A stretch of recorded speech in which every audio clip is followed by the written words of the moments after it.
Bro. So I recently stumbled across Alan Watts' philosophical videos and his philosophical content pieces, right? And I found out this one particular one which really stands out. He basically talks about the fundamental Chinese figure which you would be familiar with. I think Zed will put up here wherever he finds it aesthetically pleasing. Maybe here, maybe I can put it here. You know what, fuck it, I'll just draw it for you because I know I'm a great artist. It's ready. Nice. Now this is Yang, the positive principle, and this is Yin, the negative principle, running round and round and round in circles, running after each other in the alternations of life. Let's say where white is basically obviously the good and the darker one is obviously the bad. Now the question is, are these two fighting with each other? Is the white one eating up the black one and the black one eating up the white one? If this is the situation, then life is nothing but a contest and a competition which will obviously lead to chaos and misery. Now imagine, right, if this is good and this is bad, the fight will go on between them forever, for eternity, right? Now let's say the good one, the white one, succeeds in eating up the black one. What happens next then? Basically, the white one also disappears as the black one disappears. And why is that? You'll get to know in a couple of seconds now. It's like in the constant process of running after each other and trying to win over each other, they realize and they sort of wake up and they think that, wait a second, what the fuck? We are equal and we are together in here. It's not that we are some two different entities. We are one. It's like when they get to know that basically they are inseparable from each other.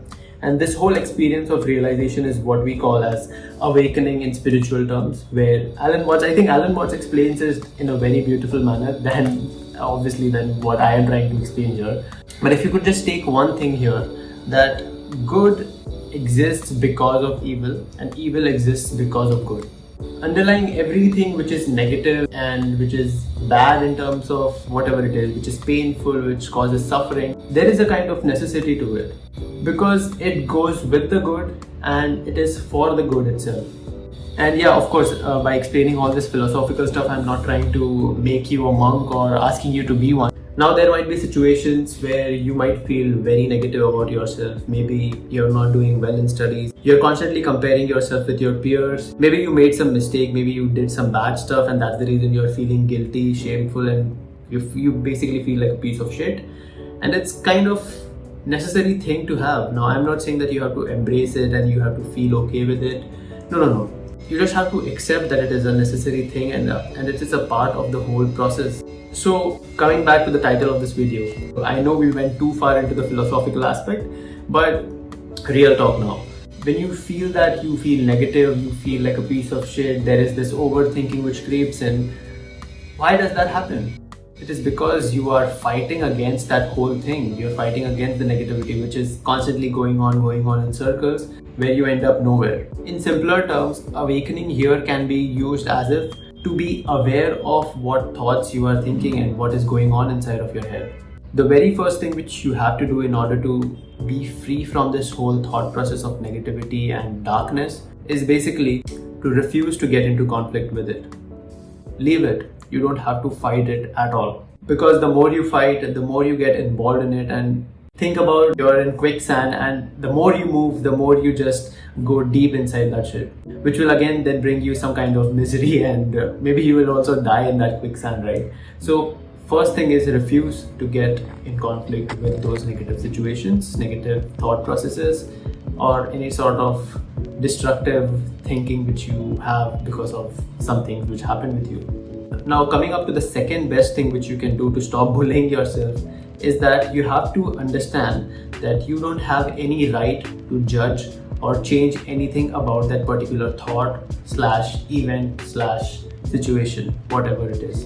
When you start to judge that thought, oh fuck, why am I thinking like this? This has to be something bad and I have to destroy this bad thought. No, you cannot destroy it. It will just multiply and it will just keep on adding. When it comes to thinking, you cannot just divide and subtract anything. It just adds up or either multiplies. So you have to stop judging. You have to stop changing the thought itself because you have no right of doing it. Just let it be. Now, the next thing which you should do is recognize the thought's right to exist. By recognizing this, what you do is you acknowledge that whole thought, event, situation, or anything which is, it is just there, it is present, it exists, and that's okay. And the good thing about that is basically you also have the right to leave that thing behind. Consider it as if you are in an exhibition and there are a lot of paintings around there. You see a ugly painting which is not of your taste, but you see it and now you don't show any judgment and you don't try to change that particular picture or the positioning of that particular picture in the exhibition, right? You just see, you recognize that it has the right to exist. Let it be. You just have to shift your perception to something which is of your taste. Now, right now I was looking at a wall somewhere in the corner, and right now suddenly I'm looking out of the window and I feel great. It's like that meme basically. It's all about perception, right? Now I'm seeing this and I love this, and I'm not shaming it. I'm not judging that type of corner, saying that, oh, that's so dark and that's so ugly, because all I'm doing is just boiling down to my own negative perceptions and negative thoughts, and then it will come up in such level that I just be a negative person all the time.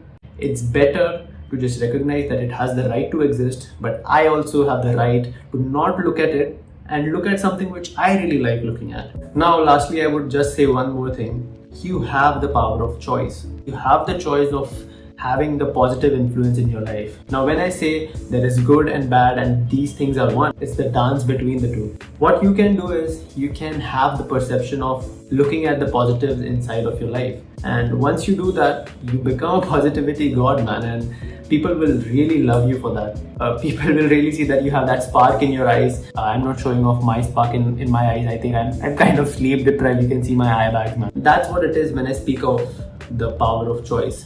Now, before you know that you have the right to choose, you also need to understand how to decline something. Now, when I talked about declining something, it was about that particular corner or that particular ugly painting which was not of my taste. I'm not kind of gonna judge it or bully the artist. What the fuck, bhai, paan kha ke thooka hai kya isne? I don't say this stuff, right?